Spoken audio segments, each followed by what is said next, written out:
National Herald case में ED की chargesheet के खिलाफ कांग्रेस ने मोर्चा खोल दिया है। कांग्रेस देशव्यापी प्रदर्शन कर रही है, जिसका असर राजस्थान में भी देखने को मिल रहा है।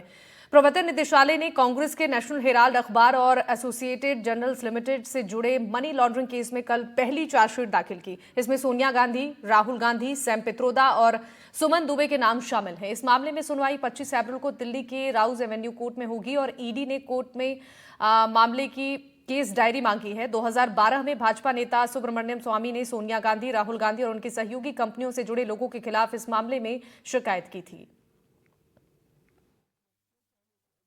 झूठा, बिल्कुल झूठा केस है, कोई दम नहीं है।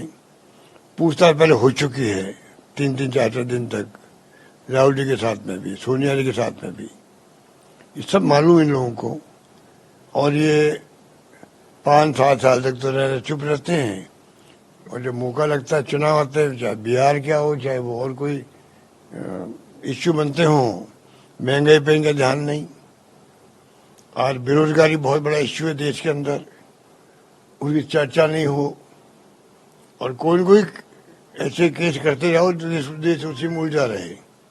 ये जो इनकी हरकतें हैं, ये मैं समझता हूँ अगर किसी विश्वास लोकतंत्र में हो, वो ऐसी हरकतें कभी नहीं कर सकता है, मेरा मानना। ये झूठा, बिल्कुल झूठा केस है, कोई दम नहीं है। पूछताछ पहले हो चुकी है 3-4 दिन तक, राहुल जी के साथ में भी, सोनिया जी के साथ में भी। ये सब मालूम इन लोगों को, और ये 5-7 साल तक तो चुप रहते हैं, और जब मौका लगता है, चुनाव आते हैं, चाहे बिहार क्या हो, चाहे वो और कोई इश्यू बनते हों, महंगाई पे इनका ध्यान नहीं।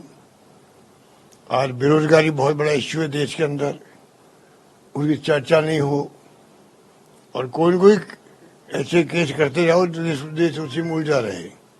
ये जो इनकी हरकतें हैं, ये मैं समझता हूँ अगर किसी विश्वास लोकतंत्र में हो, वो ऐसी हरकतें कभी नहीं कर सकता है, मेरा मानना।